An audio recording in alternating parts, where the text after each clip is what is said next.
Sa tuktok ng kabundukan ng Sierra Madre, matatagpuan ang mga katutubong dumagat, isang komunidad na namumuhay ng simple at payak malapit sa kalikasan.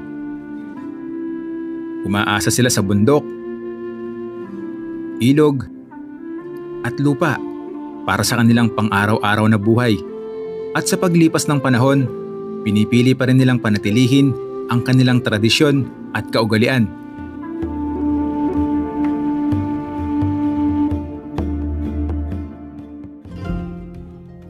Pero bago ko narating ang kanilang lugar, kailangan muna nating tumawid sa ilog gamit ang ating motorsiklo. Naglakad at umakyat sa matarik na bundok. Ramdam ang pagod sa bawat hakbang. Ngunit kapalit nito, ang ganda ng paligid at lunti ang kagubatan.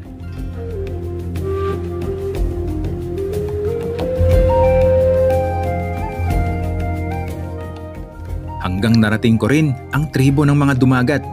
Dito mo masisilayan ang kanilang simpleng pamumuhay, malayo sa ingay ng syudad.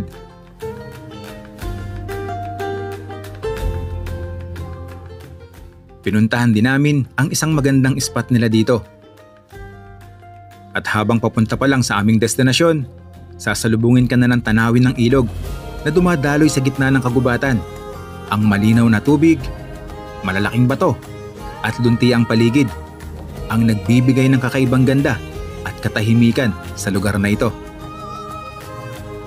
Hanggang sa narating namin ang tinatawag nilang Bangka-Bangka River, isang lugar na tunay na ipinagmamalaki ng mga katutubong dumagat.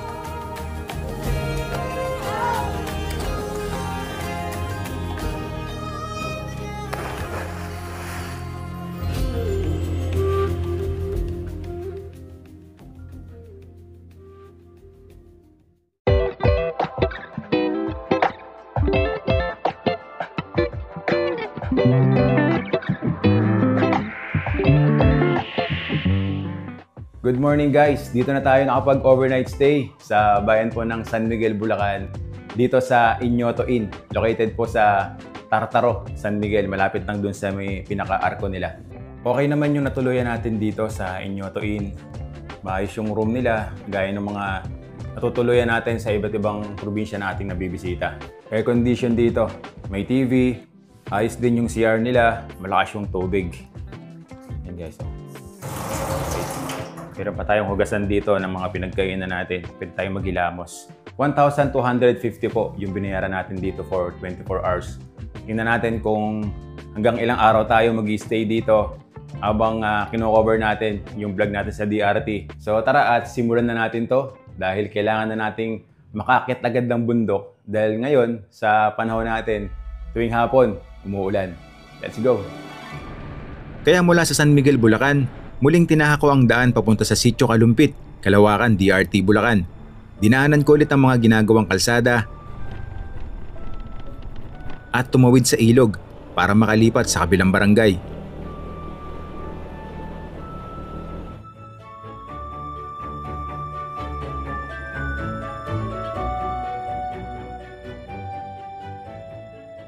Dinaanan na rin namin ang mga lokal na kaibigan na magiging kasama natin sa paglalakbay na ito. At habang nasa biyahe, bumungad ulit sa atin ang luntiang tanawin ng kabundukan ng Sierra Madre.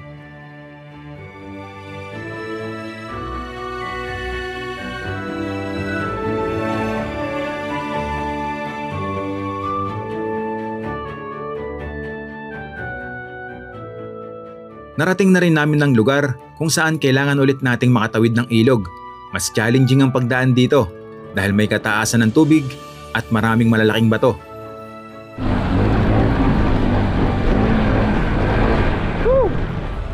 Alright! At di kalayuan, nandito na tayo sa lugar kung saan iiwan namin ang aming mga motor para magsimula ng maglakad, paakyat ng bundok.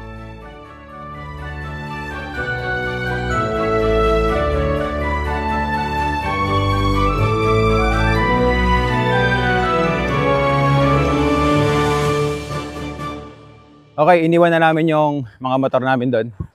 At ngayon, nagsisimula na tayong maglakad. May kasama pa kaming manok. Tagalog na manok. Ito yung lulutuin namin. Kapag nakarating na kami dun sa pinaka-tuktok, nabili namin sa mga locals dito. Dahil siguradong pagod at gutom ang mararanasan natin dahil 1 oras at kalahati yung igugugol natin dito na paglalakad papunta sa ating destinasyon.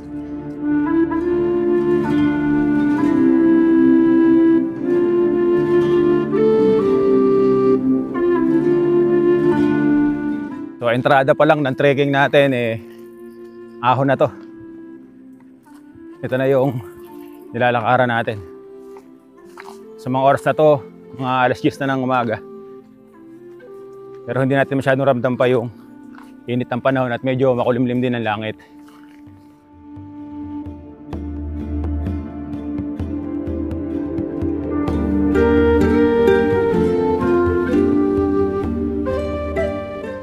Tingnan nyo naman habang tayo ay naglalakad kung gaano kaganda yung tanawin dito. Yung makapal na punong kahoy ng bundok ng Sierra Madre. Yung makikita nyo rito. Kahit nakakaramdam tayo ng pagod dahil paahon yung nilalakaran natin, sulit naman sa tanawin na nakikita natin dito.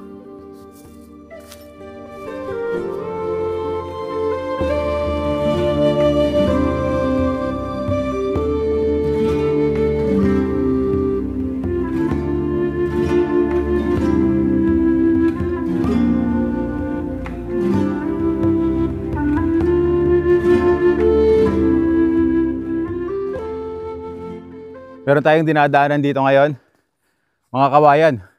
Ang tawag daw dito, sabi ni Dada, bayugin. Kapag ganito yung dinadaanan natin, mga kawayan, ang lamig. Ang lamig sa pakiramdam. Oo, nakaka-refresh nga. Mas pataas ang pataas yung nilalakaran natin ngayon. Talagang yung angulo ng katawan mo rito, nakaganyan ka na. Hindi mo na kaya dumiretso para lang makaahon tayo. Pero ano, kaya pa? Sulit, Bulacan. Tingnan mo ngayon manok, hinihingal. Ako pa ba? Talagang tagaktak yung pawis mo dito. Buti na lang medyo maganda yung panahon. Maliwalas ang langit dito, pero sa banda rito, sa pupuntahan natin yan, medyo makulimlim. So, posible na makaabutan tayo ng ulan dito sa bundok.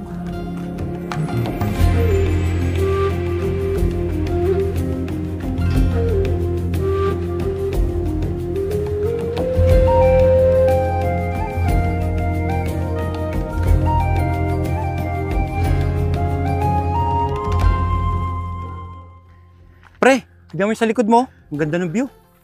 Wow! Woo! Kaya naman talagang kahit nakakapagod ang mag-trek sa kabundukan, pero habang tayo naman ay pataas ng pataas, sulit naman yung gantimpala na ibibigay sa'yo.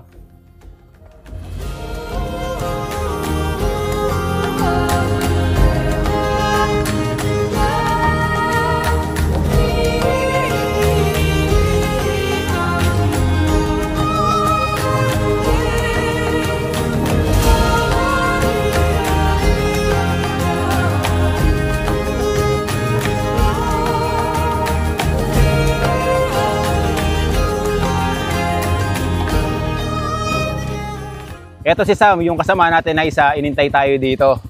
And ipapakita ko lang sa inyo yung trail na dadaanan niya gamit ang kanyang enduro.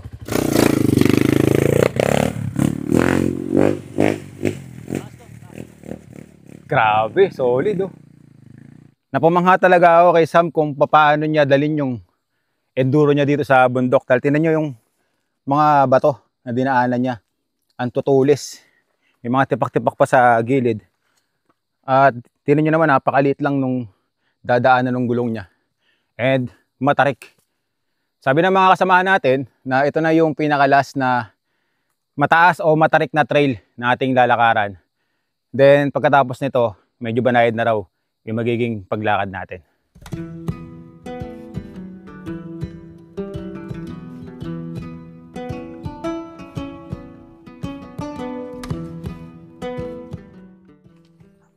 Tingnan nyo yung nabago dito, yung kalsada. Dati yan, ando sa may ibabaw na yan, itong pantay ng lupa na yan. Sa katagalan ng kadadaan ng kaagos ng tubig, tsaka daan ng motor, Yan, nahukay siya ng nahukay. Kahit bato yan, oh, kahit palanas, tatanggal pa rin, nakukutkot. Tama nga yung sinabi ni Dada na talagang kitang-kita natin yung pagitan o yung laki ng paglubog ng lupa ng bundok dito sa dinadaanan natin. Ito guys, napakataas nitong isa. Tapos ito, malalim na siya. Ito daw ay dahilan ng pagbaha ng bundok. Minsan pag malakas ang ulan, tumaragasa daw yung tubig dito. At yung pagpunta ng mga nagte-trail dito, no? Yung mga nag-enduro, no? Okay. So ayan, ahon ulit tayo.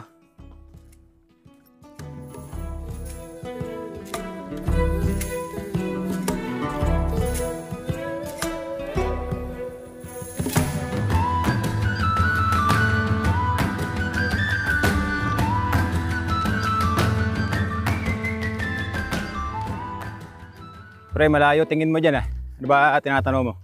Ayun oh, yung nanay ko, nakita mo nagsasampay.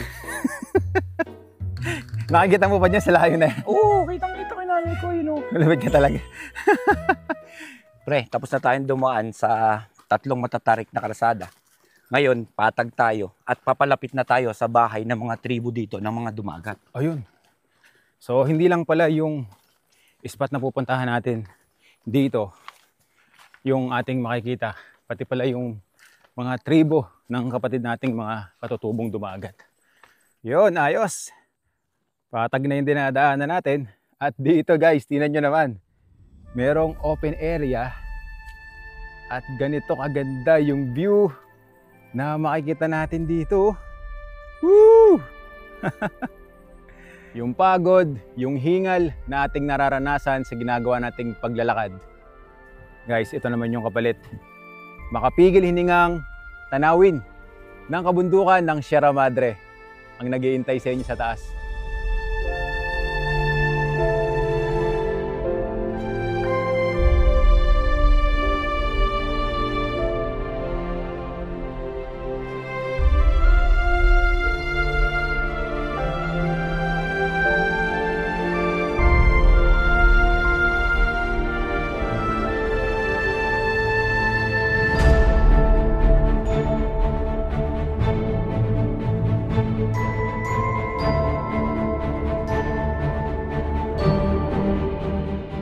Ang daming mga puno dito. Ang gagandang tingnan. No? Kulay white yung pinaka puno niya. Ito guys, sapitan natin. Yan, no? White. Tapos ang ganda ng mga dahon. So kung sa Cordillera, nakakita tayo ng mga pine trees. Dito naman sa DRT, ganito yung klase ng puno na makikita natin sa kabundukan. Pre, ang ganda ng puno na yan. Ano ba tawag dyan? Hindi ko sure kung ano tawag dito sa pangalan nito, pero alam mo ba, ito yung ginagawang Bix. We, ginagawang Bix. Tignan mo, oh, pag nilukot ko yan, pre. Amayin mo. Oh. Sabi ni paring Dexter, Mentol, oh. hindi ko lang alam kung gino-joke tayo, ito daw yung ginagawang Bix eh. So pinapaamoy sa atin yung dahon. Oo nga no. Saka medyo malagkit yung dahon niya. Oo, di ba? Saka parang amoy mentol talaga. Amoy kating ko. Ganun yung amoy. Alam ko marami sa mga followers and subscribers natin na makakapanood ng vlog natin na to. Kung ano yung tawag dun sa puno na yun. Nakaka-relax yung amoy. Bango.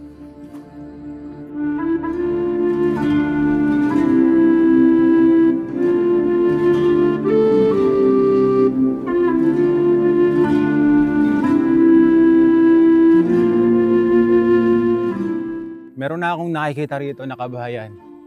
Ito na yata yung tribo ng mga katutubong dumagat. Slow down. Charge zone. Hello. Ang gaganda rin ng mga bahay dito sa taas oh. Ito yung simbahan nila. Jesus Miracle Crusade Ministry. Christian. Wow. Imagine sa taas ng bundok na inakit natin, meron tayong makikita na ganito. Christian Church. Sa paglalakbay na ito, narating ko na ang komunidad ng mga katutubong dumagat sa tuktok ng kabundukan. Dito, makikita ang kanilang mga simpleng bahay na yari sa kawayan at buho, payak ngunit matibay laban sa init at ulan.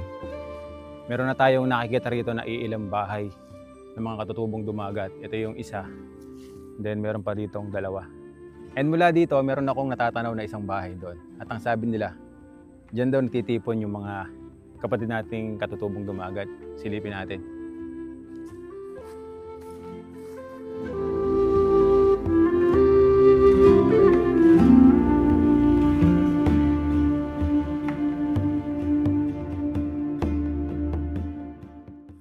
Ito na yung bahay na nakita natin dito.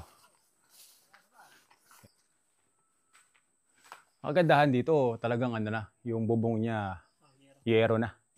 At ito yung tinatawag nila na Sitio Hall. Dito sa Sitio Cabiao, Barangay Kalawakan, DRT. Imagine sa taas ng bundok na inakyat natin, makakita tayo dito ng isang community. Yun yung nakakamangha kung gaano sila kalalakas para magbaba at mag-akyat dito sa lugar nila.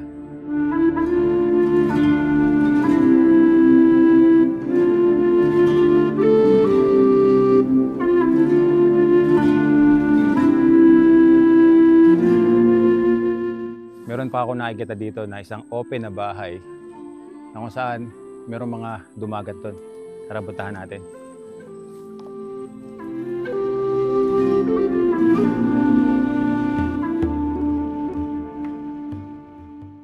Magandang hapon po. Hello.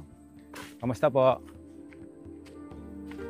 Meron po kami mga dala dito ng tinapay para mayroon akong kumakain. Hindi natin tinapay yung bata. Ito. Review. Ilang buwan na po yan? 2 buwan. So kapag malakas ang ulan, lumilipat kayo dun sa kabila. Ito kumbaga parang pahingahan nyo lang. No? Ang kanilang pamumuhay ay simple at nakaayon sa kalikasan. Sa araw-araw, sila'y umaasa sa pagtatanim sa paligid ng bundok at sa yaman ng kagubatan upang may makain at maitaguyod ang kanilang pamilya.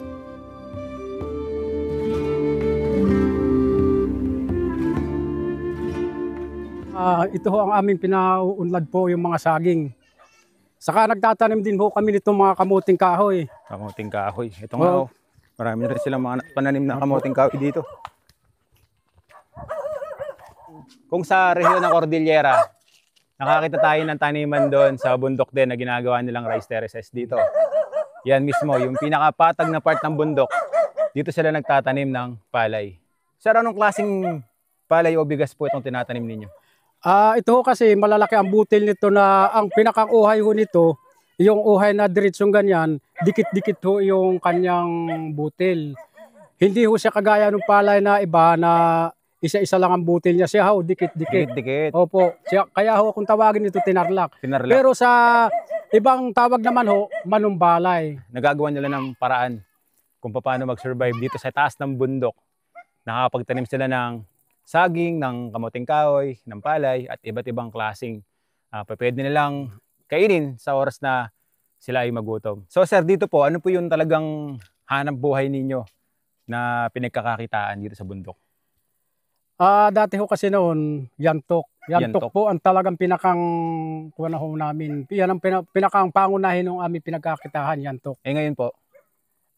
Gaya nga ho niyan, medyo madalang na rin ho yung pati bumibili ng yantok. Diyan na ho kami, yan ang pinagkakitahan ito. namin. Oh. Pakita natin sa kanila. So ito pala yung pinagkakakitaan ngayon dito ng mga kapatid nating dumagat.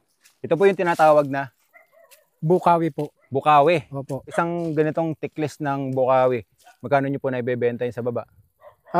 Dati ho kasi noon may kumukuha ng 8, 7, ganyan. Hanggang sa meron nang kumukuha ngayon ng 11. Saka ho sa ngayon, maliban ho riyan, kumukuha lang ho kami rin sa halimbawa, may sa kababaan, may mga nagpapatabas ho na kada isang araw po, binabayaran kami ng 500. Iyon lang po ang trabaho namin. Maraming salamat din po sa pagkasadya po ninyo sa amin dito at pagbisita po ninyo ng aming lugar. At nakita po ninyo yung aming sitio, kung ano nga aming kinabubuhay at kung ano ang mga trabaho namin dito. At maraming salamat po sa inyo.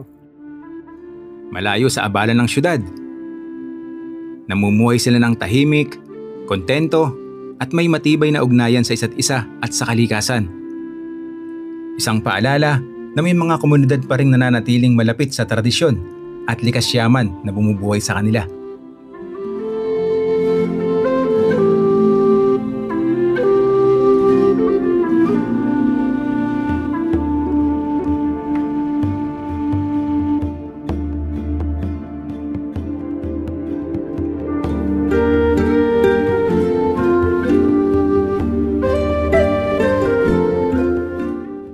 Okay, nakadaan na tayo doon sa tribo ng mga dumagat. Pupuntahan na natin ngayon yung isa sa sadya natin dito sa lugar na to, yung ilog na tinatawag nga nila na bangka. And sabi nung kasama natin na dumagat, si Kuya Reynaldo, mga more or less 30 minutes pa daw yung lalakarin natin papunta dun sa ating destinasyon. Pababa na Matarik yung dinadaanan natin dito. Medyo madulas. Mamaya dito rin tayo dadaan. So, paaho naman tayo mamaya.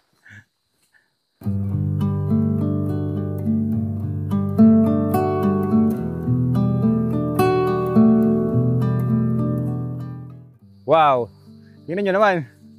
Sinasalubong ulit tayo ng magandang tanawin habang tayo ay pababa sa bundok. Breathtaking, oh. Yung mga matatayog na puno, kitang-kita natin dito. Ang tataas, oh. And dito sa pababa na bundok na ating dinadaanan ngayon, dito meron tayong makikita na taniman din ng palay at mais. Yan yung paraan na ginagawa nila dito sa bundok ng ating mga katutubong dumagat para meron silang makahain na kanin. At ito, pantawid gutom din nila dito yung mais. At nagpatuloy kami sa paglalakad hanggang sa bumaba kami sa isang ilog na may malinaw na tubig. Dito namin tinawid ang ilog para makarating sa kabilang bundok. Okay, dito tayo sa bato. Habang naglalakad sa mga malalaking bato, kapansin-pansin ang linis at ganda ng ilog ng Sierra Madre. Lalim! Sarap mag-dive dito. Ang linaw din, oh. Saka yung kulay niya. Ganda. Ramdam mo ang presensya ng kalikasan mula sa dumadaloy na tubig hanggang sa luntiang kapaligiran na nakapalibot sa iyo.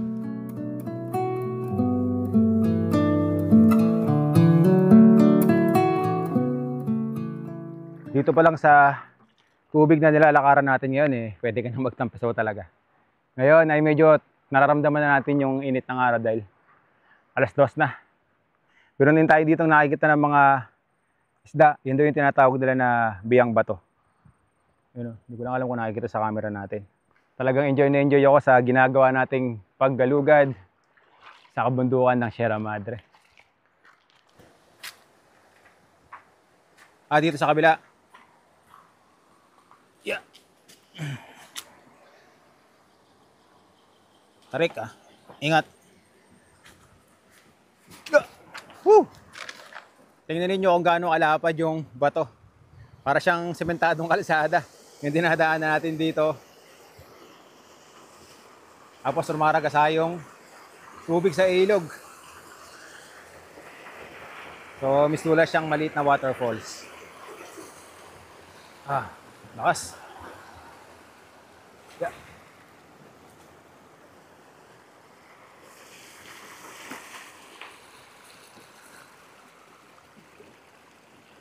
Sobrang linaw ng tubig.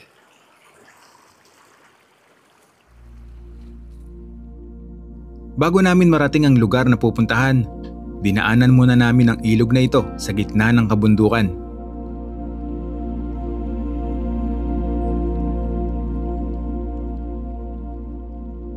Ang malinaw na agos ng tubig at mga batong nakapalibot dito ay tila nag-aanyaya na huminto sandali at damhin ang ganda ng kalikasan.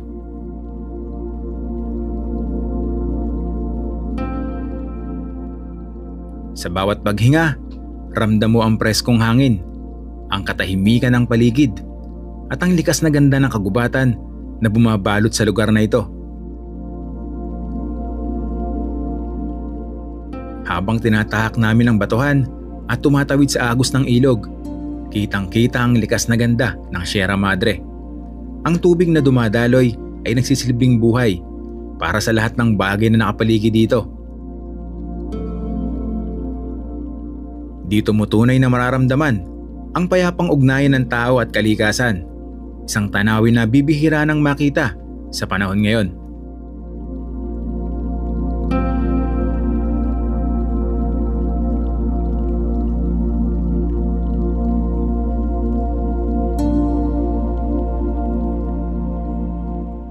At pagkatapos nga po ng ilang oras ng ating paglalakad ay narating na natin itong tinatawag nila na Bangka-Bangka River. So mula dito sa kinakatayuan natin na merong malapad na bato, ito mismo yung Bangka-Bangka na tinatawag nila. Kuya, bakit po ba tinawag na Bangka-Bangka River yung lugar na to? Kasi po pinagkaabutan ko na lang po na po ng matatanda sa amin, ito raw ang bangka-bangka kung tawagin. Kasi hugis bangka yung style ho nung layon. Itong bato na Opo. tinutuntungan natin? Opo. Okay. So sa nakikita ko, ito talaga yung merong pinakamalaking bato dito sa ilog, no? Grabe, mula pa lang doon sa ginawa nating pagte-trek, nakita natin yung magagandang view habang tayo ay naglalakad. Hanggang sa makarating tayo dito na talagang kami lang sa mga oras na to ang tao dito. Talagang enjoy na enjoy kami sa mga scenery na ating nakikita rito, yung kapal ng mga punong kahoy ng kabundukan ng Sierra Madre at yung linaw ng tubig dito sa Bangka-Bangka River. So sa mga gustong magpunta rito, pwede nyo kontakin yung mga kasamahan natin, si Pareng Dexter, si Pareng Sam, saka si Dada. At syempre, pwede rin samahan kayo ni Kuya Renaldo dito pa sa spot na pinuntahan natin. At makita nyo rin yung pamumuhay nila dito sa kabundukan, itong mga kapatid nating katutubong dumagat. Sana po kayo, guys, kahit di naman papano po, sana magsadya po kayo rito sa aming, kung tawagin po nila, bangka-bangka. Kita naman po ninyo na napakaganda po siya. Talagang pati tanawin hong ilog, maganda po siya. Linaw na linaw. Wala na po kayong masasabi. At yun lang po. Guys, sana mabisita nyo to. Sobrang ganda rito.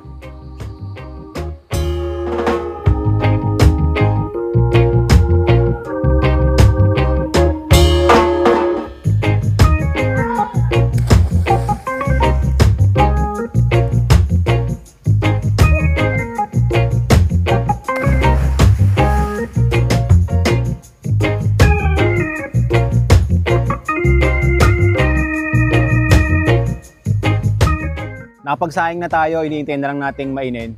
So ito yung iihaw natin at kakainin dito. Natimplahan na siya ng asin at paminta, tapos nakakita kami ng tanglad doon kanina sa tribo ng mga dumagat. Humingi kami, lagyan namin sa manok. So ready na to para iihaw.